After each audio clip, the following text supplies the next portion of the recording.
भारत के कई हिंदुओं को यह पता नहीं होगा कि 17 सितंबर क्या है।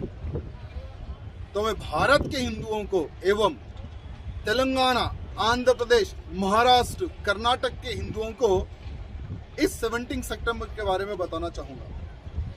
भारत देश को आजादी 15 अगस्त 1947 को मिली थी। पूरा भारत देश आजाद हुआ, लेकिन दुर्भाग्य है महाराष्ट्र, कर्नाटक और पूर्ण आंध्र प्रदेश पिछले 200 सालों से अधिक निजाम के चंगुल में था।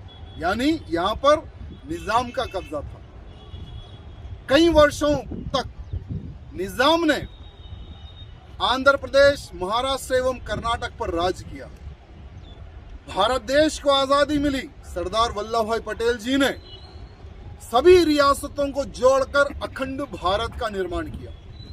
लेकिन दुर्भाग्य है, ये जो आंध्र प्रदेश यानी हैदराबाद का जो निजाम था, उसने भारत में विलय होने से इनकार कर दिया।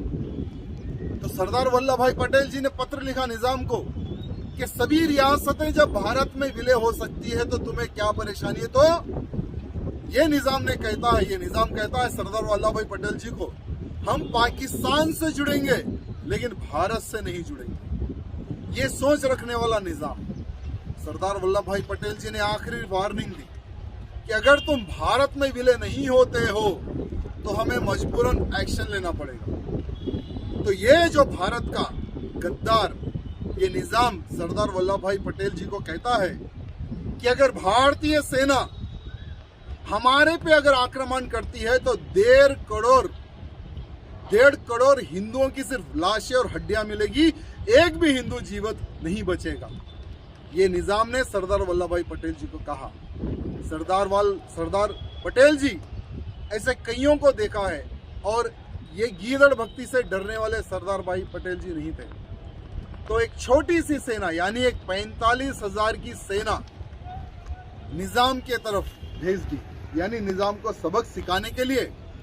जैसा ही निजाम को पता चला, कासिम रिजवी के नेतृत्व में 2 लाख हथियारबंद निजाम रजाकार सैनिकों को तैयार किया उसने। 2 लाख हथियारबंद सैनिक यानी निजाम की रजाकार की सेना एक तरफ और 45,000 भारतीय सेना एक तरफ।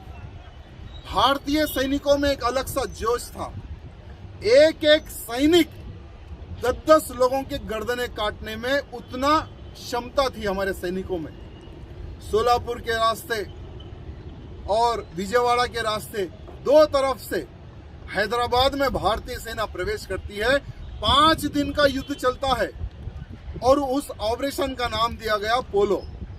5 दिन का युद्ध चलता है और 5 दिन के युद्ध में ही कई रजाकार सैनिकों को हमारे भारतीय सेना मार देती है, और एक भी भारतीय सैनिक वो समय पर जख्मी भी नहीं होता। तो ये हमारे भारतीय सेना का वो समय का जज्बा था।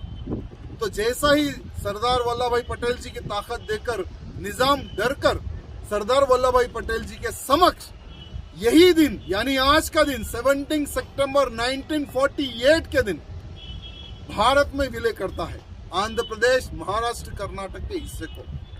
यानी जब तक दुश्मन को हम ये साबित नहीं करते कि हम तुम्हारे बाप है, तब तक दुश्मन को पता नहीं चलता। तो वो समय पर इन निजाम के बाप सरदार वल्लभ भाई पटेल जी बने थे।